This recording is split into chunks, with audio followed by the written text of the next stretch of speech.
بسم اللہ الرحمن الرحیم ایاک نعبد و ایاک نستعین۔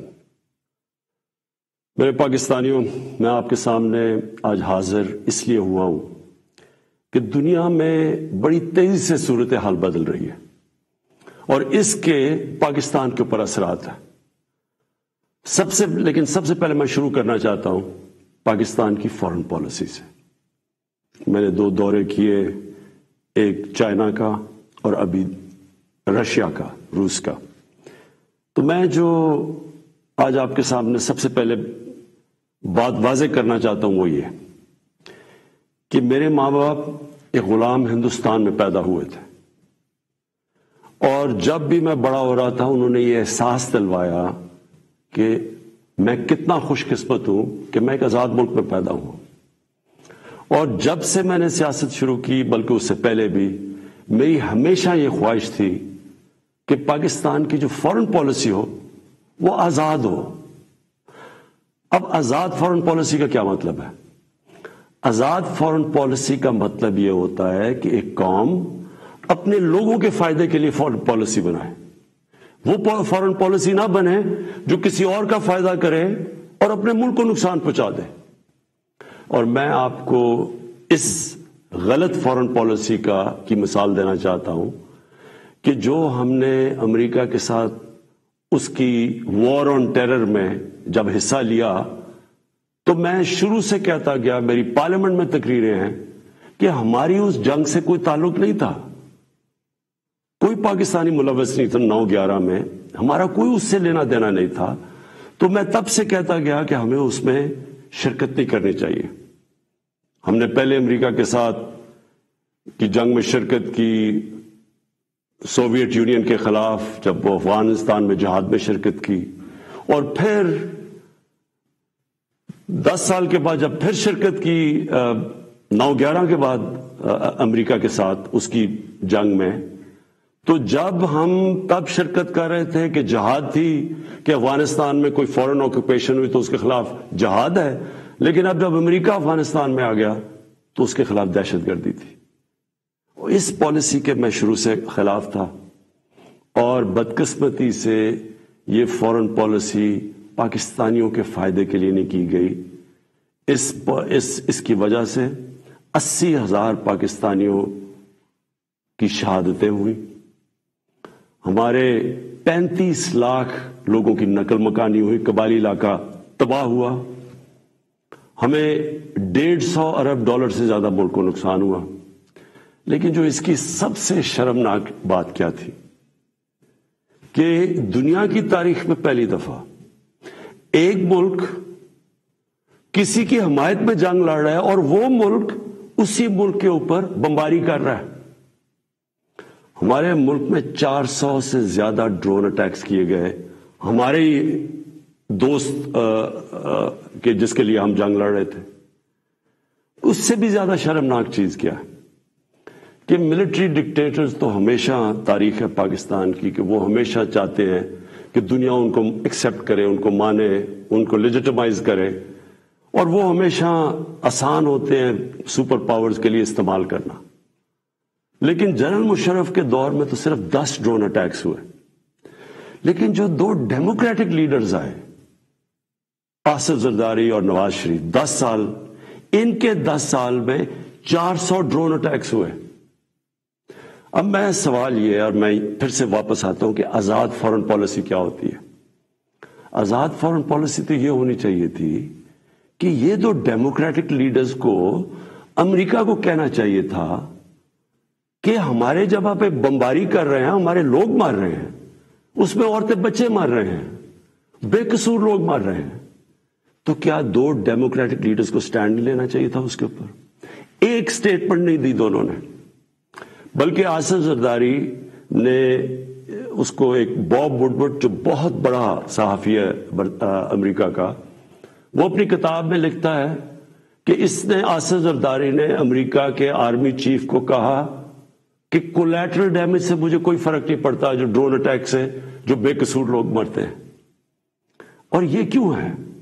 میں صرف آپ کو اس لیے یہ شروع میں بات فارن پالیسی کی، یہ اس لیے ہے کہ جب ملک کے سربراہوں کے پیسے اور جائیداد ملک سے باہر پڑی ہوتی ہے، جب ان کے اربوں ڈالرز کی پراپرٹی اور بینک بیلنسز آف شور اکاؤنٹس ہوتے ہیں، وہ کبھی اس ملک کی بہتری کے لیے فائدہ نہیں کرتے، وہ اپنے پیسے بچانے کے لیے کرتے ہیں۔ اور آج روس کے جو بڑے بڑے بزنس مین، جن کو اولیگارکس کہتے ہیں، جن کے پیسے پڑے ہوئے ہیں لندن اور جن کی پراپرٹیز ہیں وہاں، آج جب سے یہ جنگ شروع ہوئی ہے انہوں نے سب فریز کرنے شروع کر دیے، ضبط کرنے شروع کر دیے جو ان کے پیسے پڑے ہوئے ہیں، ان کے بزنس مین کے پیسے پڑے ہوئے ہیں مغربی بینکس میں اور مغربی کیپٹلز میں۔ تو اس لیے ہمارے ملک کی پالیسی آزاد ہو ہی نہیں سکتی۔ اور میں اپنی قوم کو آج کہنا چاہتا ہوں، آپ جب ووٹ ڈالیں تو یہ سمجھ جائیں کہ اگر اس ملک میں آپ آزاد فورن پالیسی چاہتے ہیں تو کبھی اس پارٹی کو ووٹ نہ ڈالیں جن کے سربراہ کے پیسے اور دولت اور جائیداد ملک سے باہر پڑی ہیں، وہ کبھی آزاد فورن پالیسی نہیں بنائیں گے۔ میں نے جتنے بھی دورے کیے، 2 چین کے بڑے امپورٹنٹ دورے تھے، اللہ کا کرم ہے کہ ہمارے ملک کو بھی عزت ملی اور پاکستان کے لیے انشاءاللہ وقت ثابت کرے گا بڑے زبردست۔ ہم نے دونوں جگہ بات چیت کی، خاص طور پہ چین پہ۔ جو روس میں ہم نے جانا تھا، اس لیے ہم نے جانا تھا کہ ہم نے 20 لاکھ ٹن گندم امپورٹ کرنی ہے روس سے۔ اور دوسری چیز، جو روس ایک ایسا ملک ہے جس میں میرے خیال میں دنیا کی 30% گیس ہے، تو آگے جس طرح پاکستان کی گیس کم ہو رہی ہے، ہم نے انشاءاللہ ان سے ہم نے جو معاہدے کیے ہیں کہ ان سے ہم گیس امپورٹ کریں گے۔ اور چین کے سامنے ابھی تھوڑی دیر کے بعد انشاءاللہ اس قوم کے سامنے آ جائے گا کہ جس طرح کے چین کے ساتھ ہمارے معاہدے ہوئے، اور خاص طور پہ سی پیک کا جو دوسرا فیز ہے۔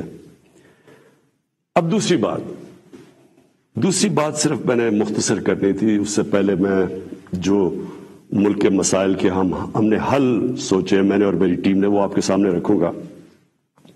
لیکن دوسری چیز ایک متنازع ایشو بنا ہوا ہے، اس کے اوپر تھوڑا شور مچا ہوا ہے کہ جی آزادی صحافت کے اوپر پابندی لگائی جا رہی ہے اور لوگوں کے منہ بند کیے جا رہے ہیں۔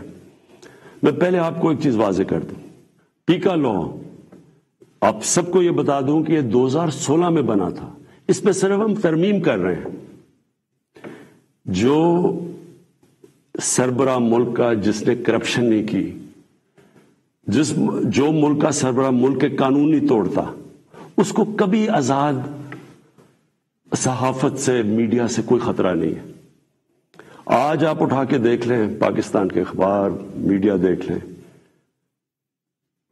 تقریباً 70% خبریں ہمارے خلاف ہیں، ہمیں ان سے کوئی فرق نہیں پڑتا۔ لیکن یہ قانون کسی وجہ سے لے کے آئے ہیں۔ اس کی وجہ یہ ہے کہ پاکستان میں سوشل میڈیا کے اوپر اس طرح کا گند آ رہا ہے، اس طرح کی چیزیں آ رہی ہیں، چائلڈ پورنوگرافی آ رہی ہے، یعنی جو ہمارے اسلامک ویلیوز کی خلاف ورزی، ہمارے چھوڑے دنیا میں کسی بھی مہذب معاشرے میں اس طرح کی چیزیں نہیں آتی جو ہمارے سوشل میڈیا پہ آ رہی ہیں۔ میرے پاس ریکارڈ ہے اس وقت کہ 94,000 کیسز پڑے ہوئے ہیں ایف آئی اے کے پاس، جس کے اندر گھر کی عورتوں کو تنگ کیا ہوا ہے، ان کے خلاف، اور لوگوں کے گھر اجڑ رہے ہیں کیونکہ گند اچھال رہا ہے، فیک نیوز آ رہی ہے، تصویریں گندی دی جا رہی ہیں۔ ابھی تک صرف 38 کیسز کا فیصلہ ہوا ہے 94,000 کیسز میں سے۔ عام لوگوں کو تو چھوڑیں، پرائم منسٹر ایک ملک کو چھوڑیں کہ عمران خان ہے کوئی بھی ہے، اس کو بھی نہیں بخشا جا رہا۔ ایک صحافی نے 3 سال پہلے لکھا کہ جی عمران خان کی بیوی گھر سے چھوڑ کے چلی گئی ہے، اور جی عمران خان نے کوئی غلط غیر قانونی کام کیا بانی گالا میں نے عدالت میں کیس کیا۔ 3 سال ہو گئے ہیں، پرائم منسٹر کو ابھی تک کوئی انصاف نہیں مل رہا۔ وہی پھر سے صحافی لکھتا ہے اب پھر کہ جی ان کی بیوی گھر چھوڑ کے چلی گئی ہے۔ ملک کا پرائم منسٹر اگر اس سے یہ ہو سکتا ہے، اس طرح کا اس کے خلاف وہ عورتیں جن کا کوئی سیاست سے تعلق نہیں ہے، تو سوچیں باقی لوگوں کا یہاں کیا ہوگا. یہی صحافی جب اس نے نواز شریف کے دوسرے دور میں اس کے کرپشن پہ لکھا تھا، اس کو 3 دن اس نے بند کر کے ڈنڈے مارے تھے. ہم جا رہے ہیں قانونی طور پہ، اور یہ حال ہے کہ یہاں بھی یہ حال ہے کہ ہمارے ایک وزیر کے خلاف کسی خاتون نے لکھا، اس نے انگلینڈ میں جا کے انصاف لیا، ادھر اس کو فائن کیا گیا. اب مراد سعید کے خلاف بات ہے، مراد سعید سوچ رہے ہیں انگلینڈ میں قانون لے جا کے کیس کرنا. شوکت خانم کے اوپر ایک میڈیا ہاؤس جنگ گروپ، انہوں نے شوکت خانم کے اوپر لکھا کہ شوکت خانم کا جو پیسہ ہے وہ تحریک انصاف کو جا رہا ہے. اتنی بھی زحمت نہیں کی کہ کم از کم شوکت خانم سے پوچھ تو لیتے، ان کا ورژن تو لے لیتے کہ کیسے چیک جو شوکت خانم ہے وہ تحریک انصاف کے اوپر جا رہا ہے. اب شوکت خانم پہلے ہی ایک نون لیگ نے حنیف عباسی نے شوکت خانم کے اوپر اسی طرح کہا تھا کہ پیسہ چوری ہو رہا ہے. وہ کیس 10 سال ہو گئے ہیں، وہ لوور کورٹ سے جیت چکی ہے شوکت خانم، 10 سال کے بعد بھی انصاف نہیں. تو اب شوکت خانم انگلینڈ میں جدھر رجسٹرڈ چیریٹی ہے اور امریکہ میں ادھر کیس کرنے جا رہی ہے اسی جنگ گروپ کے اوپر. تو کہنے کا میرا مقصد یہ ہے کہ یہ تو دنیا میں کہیں بھی نہیں ہوتا. آزادی صحافت کے نام پہ یہاں مافیاز بیٹھ کے بلیک میل کر رہے ہیں، ان کے ایجنڈے کچھ اور ہیں، یا ایسے صحافی بیٹھے ہیں جو پیسے لے کے یہ سارے گند اچھال رہے ہیں، بلیک میل کر رہے ہیں گورنمنٹ کے اوپر. میں نے آپ کو کہا کہ ساری زندگی میں نے تنقید دیکھی ہے، میں کرکٹ کیپٹن سے مجھے تنقید ہوتی تھی. میں نے سارے مغرب میں دیکھا ہوا ہے کہ کیا ہے. انگلینڈ کے اندر جدھر سے ہم نے جمہوریت کے ویلیوز لے کے آئے ہیں، میں نے انگلینڈ میں ایک کیس لڑا ہے، یہ جو ہرجانے کا کیس، سب سے بڑا ان کا کھلاڑی تھا جس کا میرا کیس ہوا تھا. مجھے پتا ہے کہ کبھی بھی کسی کی جرت نہیں ہو سکتی جو یہاں چیزیں جس طرح کی غیر ذمہ دارانہ چیزیں یہاں آتی ہیں، کسی کی جرت نہیں ہو سکتی کہ یہی جا کے آپ کسی اور جمہوریت کے اندر کریں. تو میں یہ صرف اس لیے کہہ رہا ہوں کہ یہ اس ملک کے لیے اتنا ضروری ہے. مجھے اتنے لوگ کال کرتے ہیں، مائیں کال کرتی ہیں، میسیجز دیتی ہیں کہ کس طرح کے حالات ہو گئے ہیں، کیونکہ کوئی پوچھنے والا نہیں ہے. تو اس کے اوپر میں نے صرف یہ کلیئر کرنا تھا کہ اس کا کوئی آزادی صحافت سے تعلق نہیں ہے.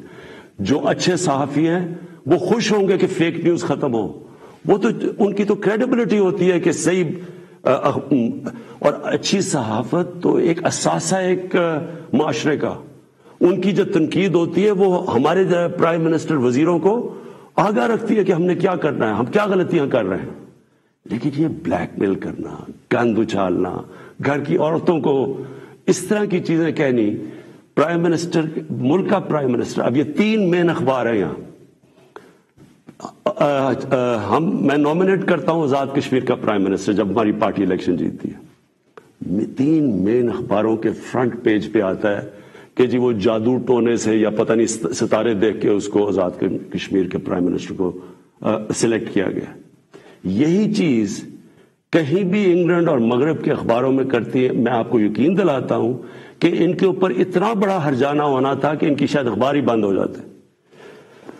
اور میں دوسری چیز پہ آنا چاہتا ہوں، کیونکہ میں آپ کو یہ بتانا چاہتا ہوں کہ ہم اب ہمارے جو حالات ہیں ان کے اوپر ہم نے اب کیا بڑی محنت کر کے ہم نے کیا تجویزیں سوچی ہوئی ہیں. تو سب سے پہلے کہ میں آپ کو صرف یہ یاد کرانا چاہتا ہوں، اور یہ ضروری ہے یاد کرنا، کیونکہ اگر تو مجھے سوئٹزرلینڈ کی اکانومی ملی ہوتی تو بڑا اچھا ہوتا. آج اسی پر بتاتے کہ وہ حالات تب یہ تھے تو اب آپ نے کیا کیا ہے. تو جب ہمیں اکانومی ملی تھی 2018 میں، جو سب سے بڑا پاکستان کی تاریخ کا خسارہ تھا، اندرونی بھی فسکل ڈیفیسٹ بھی اور بیرونی جس کو کرنٹ اکاؤنٹ ڈیفیسٹ کہتے ہیں، وہ پاکستان کی تاریخ میں سب سے بڑا ڈیفیسٹ تھا. ہمارے جو فورن ایکسچینج ریزروز تھے وہ مشکل سے 3 ہفتے کی بھی امپورٹس کے لیے کافی نہیں تھے. ہماری کئی باہر کی لائبلٹیز جو تھی ہم پیسے نہیں دے سکتے تھے. وہ پاکستان ملا تھا. اور اس کے بعد اتنے مشکل وقت سے نکلتے ہوئے اس کے بعد ہم کرونا آ گیا. اب کرونا کا میں صرف آپ کو یہ بتا دوں کہ یہ 100 سال میں ایک دفعہ اتنا بڑا کرائسس آتا ہے جو کورونا آیا. دنیا میں آپ دیکھ لیں کہ حالات کیا ہوئے. اچھی بھلی اکانومیز اجڑ گئی. برطانیہ، ہندوستان جو بڑی تیزی سے آگے جا رہا تھا اس کی مائنسز میں گروتھ ریٹ چلی گئی. تو اس پہلے ہی مشکل حالات تھے. ہماری جو گروتھ ریٹ تھی وہ 0.2% بھی نہیں تھی. تو پہلے برے حالات تھے، اوپر سے کرونا آ گیا. تو اس کرونا کے وبا سے جس طرح پاکستان نے ڈیل کیا اور کرتا آیا وہ میں ابھی بعد میں بتاؤں گا. لیکن اس کے بعد دو اور چیزیں ہو گئیں. جب کیونکہ پہلے تو کرونا آ کے لاک ڈاؤنز ہو گئے، اس کے اپنے مسئلے آئے.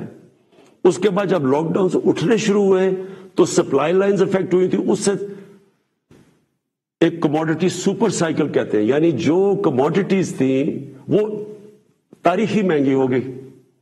اس سے کیا ہوا کہ دنیا کے اندر مہنگائی آ گئی، انفلیشن آ گئی.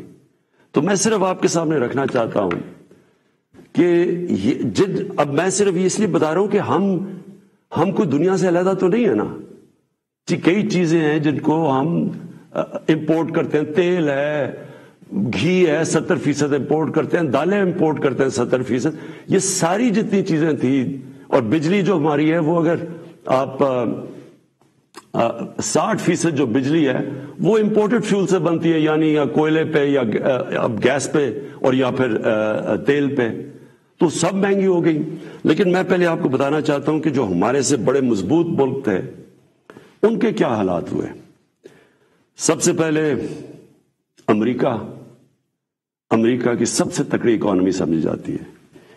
40 سال میں سب سے زیادہ مہنگائی امریکہ میں ہوئی. 5 گنا زیادہ وہاں مہنگائی ہوئی. یعنی امریکہ کے اندر 1.5% سے زیادہ چیزیں مہنگی نہیں ہوتی. یہ 10 سال تک اتنی رہتی ہے مہنگائی، 1.5%. وہاں مہنگائی پہنچ گئی 7.5% پہ. اس کے بعد کینیڈا، جو بڑا یہاں سے کتنا پیسہ خرچ کر کے لوگ کینیڈا جاتے ہیں اور کینیڈا کے شہری بنتے ہیں. 30 سال میں سب سے زیادہ مہنگائی کینیڈا میں آئی. اس کے بعد برطانیہ، 30 سال میں 1992 کے بعد سب سے زیادہ مہنگائی وہاں آئی. ترکی میں 20 سال میں سب سے زیادہ مہنگائی آئی. اور میں صرف کیونکہ ہمیں سب سے زیادہ شور مچایا جاتا ہے کہ جی بڑی مہنگائی آ گئی، ہمیں گورنمنٹ کو ہٹا دو کیونکہ اتنی مہنگائی آ گئی. اب یہ میں نے جو آپ کے سامنے یہ فگرز رکھ رہا ہوں، یہ ذرا آپ کیونکہ سارے آپ چیک کر سکتے ہیں. آپ تو بڑا یہ زمانہ بدل گیا ہے، موبائل فون آپ کی جیب میں ہے. گوگل کریں کہ یہ میں ٹھیک کہہ رہا ہوں یا نہیں کہہ رہا، تو آپ کو پتا چل جائے گا.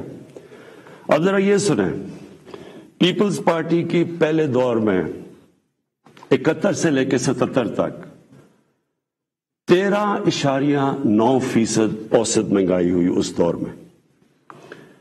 پیپلز پارٹی کے دوسرے دور میں 88 سے لے کے 2 سال ان کی حکومت چلی، 8.3% مہنگائی ہوئی. پھر ان کے پیپلز پارٹی کے تیسرے دور میں 94 سے لے کے 96 تک 11.6% مہنگائی ہوئی. پھر ان کے 2008 سے 2012 کے دور تک 13.6% مہنگائی ہوئی. اب یہ ساری نوٹ کر لیں فگرز کہ ان کے 4 دور میں کتنی مہنگائی ہوئی. کہ صرف ایک دور میں، دوسرے دور میں 8.3 ہوئی تھی، باقی ساری 10% سے زیادہ مہنگائی ہوئی. نون لیگ پہلا دور 90 سے لے کے 93 تک 10.08% مہنگائی ہوئی.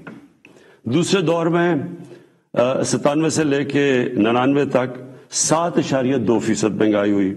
اور ان کا جو تیسرا دور تھا جس میں میں آپ کو یہ بتا دوں کہ سب سے کم تیل کی قیمتیں تھیں ان کے دور میں، تو ان کے 5% مہنگائی ہوئی. اور تحریک انصاف جس نے جو اٹھتا ہے کہ جی مہنگائی میں مر گئے، تحریک انصاف کی مہنگائی ہوئی 8 ہمارے جو ابھی تک 3.5 سال میں 8.5%. تو پہلے تو یہ ذرا واضح ہو جائے آپ کو کہ مہنگائی کتنی ہے ان کے مقابلے میں، کیونکہ وہ بڑا شور مچا ہوا جی گورنمنٹ گرا دو، جلدی سے گرا دو، کیونکہ لوگ پہ اس کا مہنگائی پہلے ہاں ہے مہنگائی، اور میں اس کے اوپر ابھی بعد میں آنے لگا ہوں. لیکن ہم اس وقت مہنگائی آئی ہوئی ہے جو دنیا کے اندر مہنگائی کا سائیکل آیا ہوا ہے. اچھا جی، پھر تحریک انصاف دوسری چیز کہتے ہیں جی بڑی ہماری نااہل حکومت ہے. تو میں صرف اب آپ کو صرف جو انٹرنیشنلی مانا گیا کہ تحریک انصاف نے کس طرح یہ سارے چیزوں کا مقابلہ کیا، اب میں صرف انٹرنیشنل اکنالجمنٹ بتا رہا ہوں کہ دنیا نے تحریک انصاف جو اس وبا میں جو 100 سال میں ایک دفعہ اتنا بڑا بحران آتا ہے تو دنیا کیا کہتی ہے. سب سے پہلے اکانومسٹ میگزین جو دنیا میں ساری دنیا کی اکانومیز کا جائزہ لیتی ہے، وہ کہتی ہے کہ 3 سالوں کے اندر جو یہ کرونا کا دور ہے، جو ملک ٹاپ 3 میں 190 ملکوں میں جو سب سے اوپر، جس نے سب سے بہتر طریقے سے اپنی معیشت بھی بچائی اور اپنے لوگوں کو بچایا، ان 3 میں پاکستان ہے. ورلڈ بینک نے تعریف کی، ورلڈ اکنامک فورم نے تعریف کی، ورلڈ ہیلتھ آرگنائزیشن نے خود مثال دی پاکستان کی کہ جس طرح انہوں نے اس چیلنج کا مقابلہ کیا. تو اگر اتنا نااہل ہوتا ملک تو دنیا کے اندر جدھر ساری دنیا کی بڑی بڑی اکانومیز، ہمارے سے بہتر سسٹمز جن ملکوں کے تھے، اگر وہاں اتنی تباہی آئی ہے اور پاکستان اس سے نکلا ہے. بل گیٹس جب ابھی مجھے ملنے آئے تو انہوں نے خاص پوچھا کہ کیا آپ نے قدم اٹھائے تھے کہ آپ اتنے بڑے چیلنج سے آپ اتنی بہتر نکلے.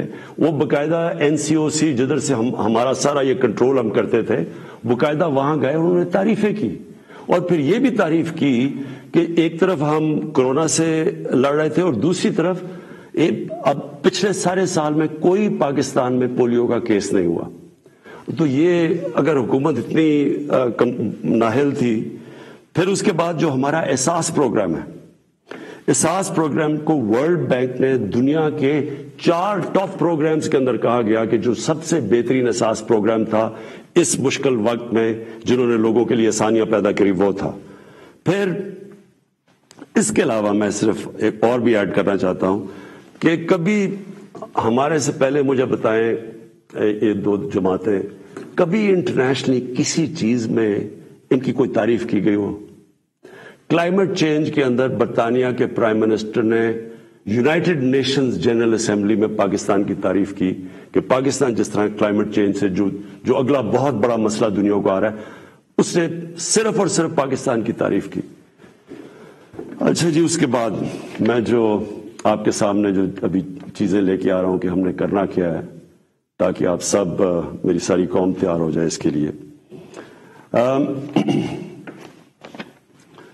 اب اس سچویشن کے اندر اب میں ذرا آپ کو بتاؤں کہ ایک طرف اکانومی کا برا حال تھا، پھر اوپر سے کرونا آ گئی، پھر وہ ایک دنیا کے اندر قیمتیں چڑھ گئیں، اور پھر افغانستان کا کرائسس آ گیا. افغانستان میں کیا ہوا تھا؟ افغانستان میں لوگوں نے پینک کر کے ڈالر خریدنے شروع کر دیے. ڈالر آ کے انہوں نے پاکستان سے خریدے کیونکہ وہاں لوگوں کو انسرٹنٹی تھی. اس سے پریشر پڑ گیا ہمارے روپے کے اوپر. اور اس کے بعد وہ بھی میں بعد میں ہوں کہ اب یوکرین آ گیا، لیکن اس سے پہلے اب سوچیں کہ اس ساری چیز میں پاکستان نے اس مشکل وقت میں پاکستان کی جو اکانومی تھی، جو ہماری دولت میں اضافہ ہو، جو گروتھ ریٹ تھی، اور وہ ورلڈ بینک ویریفائی کر رہا ہے، وہ 5.6% تھی. 5.6% نون لیگ کے آخری سال میں تھی، جب انہوں نے خسارہ کر کے، قرضے لے کے اور بڑے خسارے کر کے، جب انہوں نے جو ان کی بیسٹ 5ویں سال میں تھی، وہ تیسرے سال میں تحریک انصاف کے 5.6% تھی. یہ ہم نہیں کہہ رہے، یہ ورلڈ بینک نے ویریفائی کی ہے. اس کے علاوہ کیا ہوا؟